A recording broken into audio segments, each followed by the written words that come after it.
Hello friends, RK success center में आपका स्वागत है। तो आइए आज के वीडियो में हम लोग देखेंगे उत्तल दर्पण में प्रतिबिंब बनाना। ठीक ना, इससे पहले वाले क्लास में हम अवतल दर्पण में प्रतिबिंब कैसे बनता है, मतलब अवतल दर्पण में कुल 6 स्थितियां होती है। ठीक ना, अवतल दर्पण में कुल प्रतिबिंब का बनना 6 स्थितियां होती है, जबकि उत्तल दर्पण में सिर्फ 2 स्थितियां होती है। ठीक ना, उत्तल दर्पण को ही हम लोग अपसारी दर्पण कहते हैं। ठीक है, उत्तल दर्पण को ही हम लोग क्या बोलते हैं, तो अपसारी दर्पण बोलते हैं। ठीक ना, अवतल दर्पण के केसेस में कुल 6 प्रतिबिंब बन रहा था। ठीक ना, 6 प्रतिबिंब, जबकि उत्तल दर्पण में सिर्फ 2 प्रतिबिंब बनता है। ठीक ना, मतलब 2 केसेस बनते हैं प्रतिबिंब का बनने का। ठीक ना, अब इस बात को ध्यान से समझिएगा कि अवतल दर्पण, ध्यान से समझिएगा, ये रहा अवतल दर्पण। ठीक है, जैसे मान लीजिए कि दर्पण के हमेशा दाएं साइड को क्या किया जाता है, पेंट किया जाता है या कलर किया जाता है। ठीक है, और ये क्या हुआ, उत्तल दर्पण। ठीक ना, आप लोग ध्यान से समझिएगा थोड़ा सा। देखिए यहाँ पर, देखिए ये क्या हो गया, कॉन्वेक्स, सॉरी ये क्या हो गया, कॉन्वेक्स मिरर। ठीक ना, कॉन्वेक्स मिरर का मतलब क्या हो गया, उत्तल दर्पण। कॉन्वेक्स मिरर का मतलब क्या हुआ, उत्तल दर्पण। जबकि ये वाला क्या हो गया, कॉनकेव मिरर, मतलब कौन सा दर्पण, अवतल दर्पण। ठीक ना, अब देखिए यहां से, जब अवतल दर्पण में अनंत से चली प्रकाश की किरण, अवतल दर्पण चली प्रकाश की किरणों को अंदर की ओर मतलब क्या करता है, मोड़ता है। ठीक ना, अवतल दर्पण प्रकाश की किरणों को मोड़ता है, जबकि यही उत्तल दर्पण प्रकाश की किरणों को क्या करता है, फैलाता है। ठीक ना, जैसे मान लीजिए अनंत से चली प्रकाश की किरण ऐसे जा रही है और उत्तल दर्पण में टकराने के बाद इस तरफ से फैल गई। ठीक ना, जबकि अवतल दर्पण में क्या होता था, तो अवतल दर्पण में अनंत से चली प्रकाश की किरणें चमकीला सतह पर टकराती थी और टकराने के बाद में पूरा मुख्य फोकस से निकल जाती थी। ठीक ना, और एक बात को आप लोग ध्यान में रखिएगा, दर्पण उत्तल हो, अवतल हो या समतल हो, अनंत से चली प्रकाश की किरण जब मुख्य फोकस होकर चलती है, जैसे मान लीजिए कि ये उत्तल दर्पण है, ये अवतल दर्पण है। ठीक ना, जब इसके मुख्य अक्ष के समानांतर, ये क्या हो गया, मुख्य अक्ष हो गया। ठीक ना, मुख्य अक्ष के समानांतर कोई प्रकाश की किरण ऐसे जा रही है, तो टकराने के बाद पुनः इसी माध्यम से, मतलब इसी रास्ते से वापस आ जाती है। ठीक है, मतलब सीधा जाती है तो मुख्य अक्ष के समानांतर जाती है, तो मुख्य अक्ष से क्या जाती है, वापस आ जाती है।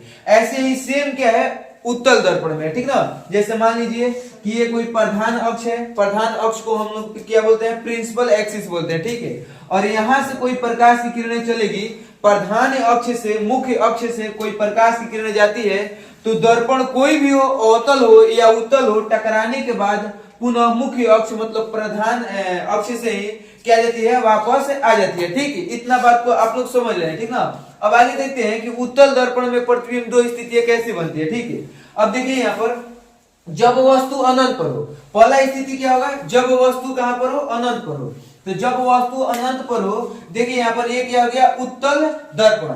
ध्यान से समझिएगा आप लोग, उत्तल दर्पण का परावर्तक सतह बाहर की ओर उभरा हुआ रहता है, जबकि अवतल दर्पण का परावर्तक सतह अंदर की ओर क्या रहता है, तो धंसा हुआ रहता है। ठीक ना, अब देखते हैं यहाँ पर, अनंत से चली प्रकाश की किरणें आती है और उत्तल दर्पण की जब चमकीला सतह पर टकराती है, तो टकराने के बाद कहां हो जाती है, तो अभी हम बताएं आपको कि उत्तल दर्पण प्रकाश की किरणों को फैलाता है, जबकि अवतल दर्पण प्रकाश की किरणों को क्या करता है, मोड़ता है, मतलब सिकुड़ता है। ठीक ना, अब देखिए यहाँ पर, तो उत्तल दर्पण में अनंत से चली प्रकाश की किरणें जब उत्तल दर्पण से टकराती है, तो टकराने के बाद वापस में क्या हो जाती है, फैल जाती है, मतलब ये उत्तल दर्पण में टकराने के बाद क्या वापस निकल जाती है इस तरफ से। ठीक है, ऐसे ही सेम यदि नीचे से हम लोग एक प्रकाश की किरणें गुजारे, तो ऐसे जाती है और टकराने के बाद पुनः क्या आ जाती है, वापस मतलब फैल जाती है। ठीक ना, ध्यान समझिएगा आप लोग, उत्तल दर्पण का जो परावर्तक सतह होता है बाहर की ओर उभरे होने के कारण, ध्यान से आप लोग समझिएगा, उत्तल दर्पण का जो परावर्तक सतह होता है बाहर की ओर उभरे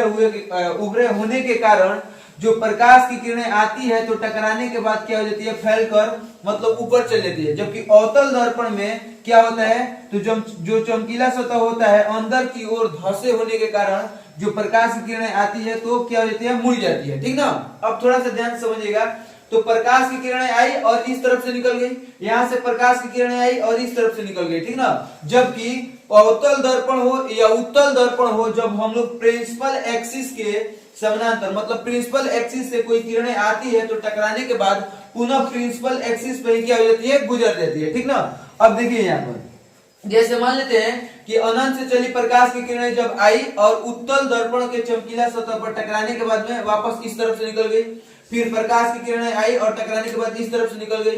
अब हम लोग दर्पण के पीछे क्या करेंगे, अभास करेंगे। यदि हम मान ले कि ये जो किरणें हैं ऐसे ना निकली होती, ऐसे ना निकली होती, ऐसे ऐसे हम आभास करेंगे तो ये क्या से गुजरेगी, मुख्य फोकस से गुजरेगी, ठीक ना।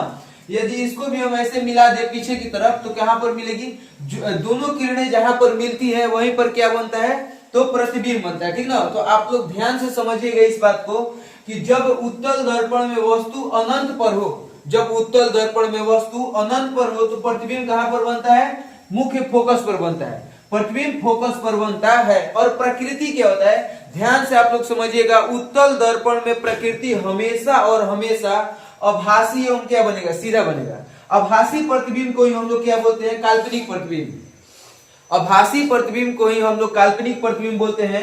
उत्तल दर्पण में हमेशा आभासी प्रतिबिंब बनता है और आभासी या काल्पनिक प्रतिबिंब हमेशा क्या होता है, सीधा होता है, ठीक ना। अब देखिए साइज क्या होगा, तो बहुत छोटा सा, मतलब बिंदु का आकार का होगा, ठीक ना। तो जब उत्तल दर्पण में कोई वस्तु अनंत पर हो तो प्रतिबिंब फोकस पर बनेगा। प्रकृति क्या होगा, वस्तु किधर भी हो प्रकृति हमेशा आभासी और सीधा ही बनेगा, ठीक ना। जबकि यदि वस्तु अनंत पर हो तो साइज क्या होगा, वस्तु की तुलना में प्रतिबिंब की साइज क्या होगा, तो बहुत छोटा होगा, ठीक ना। अब सेकेंड केस में क्या है देखते हैं यहाँ पर। दूसरा, जब वस्तु अनंत एवं ध्रुव के बीच हो, ध्यान से समझिएगा, दर्पण कोई भी हो, दर्पण के मध्य बिंदु को हम लोग क्या बोलते हैं, पोल। पोल को ही हिंदी में हम लोग क्या बोलते हैं, ध्रुव बोलते हैं, ठीक है। अब देखिए, जैसे मान लीजिए कि एक उत्तल दर्पण है और उत्तल दर्पण में वस्तु को अब की बार हम लोग कहां रख दिए, तो अनंत एवं पी के बीच, मतलब अनंत एवं ध्रुव के बीच हम लोग यदि ए बी कोई ऑब्जेक्ट रख दिए यहाँ पर, तो यहां से चली प्रकाश की किरणें, ध्यान से समझिएगा, यहां से चली प्रकाश की किरणें जब उत्तल दर्पण में टकराती है तो टकराने के बाद पुनः किस तरफ निकल जाएगी, ध्यान से आप लोग थोड़ा सा समझिएगा यहाँ पर। इसी बात को समझना है कि अवतल दर्पण में जो किरणें आती है टकराने के बाद मुड़ जाती है अंदर की ओर, ठीक ना।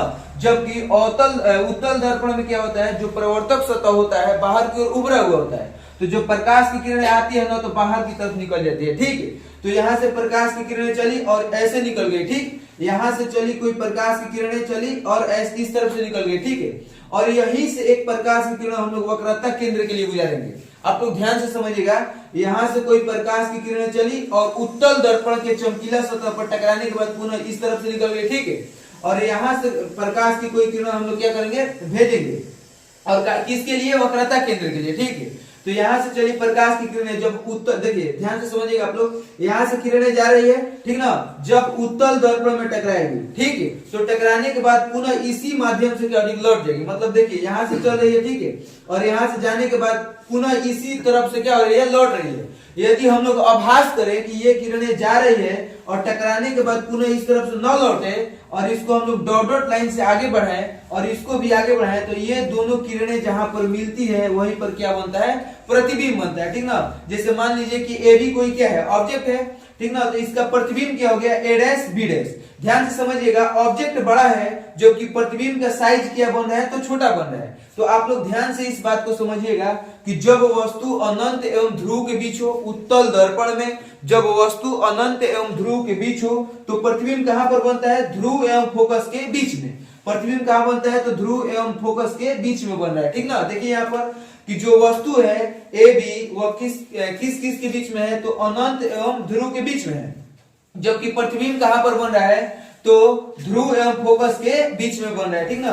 और प्रकृति क्या हो गया, काल्पनिक और सीधा। काल्पनिक प्रतिबिंब को ही हम लोग आभासी प्रतिबिंब बोलते हैं, ठीक है। और आभासी या काल्पनिक प्रतिबिंब हमेशा क्या होता है, तो सीधा होता है। अब देखिए यहाँ पर साइज क्या होगा, तो साइज क्या होगा, छोटा होगा। आप लोग ध्यान से समझिएगा यहाँ पर कि वस्तु जो AB है, AB कोई ऑब्जेक्ट है, इससे छोटा इसका प्रतिबिंब जो इसका आकृति बनेगा वो क्या बनेगा, इससे छोटा बनेगा, मतलब A डैश B डैश। ध्यान से आप लोग देखिएगा यहाँ पर, तो AB क्या है, बड़ा है, जबकि A डैश B डैश क्या है, छोटा है, ठीक ना। तो साइज क्या होगा, छोटा होगा, ठीक। आई होप कि आप लोग अच्छा से समझ गए। मिलते हैं नेक्स्ट वीडियो में लेंस के साथ।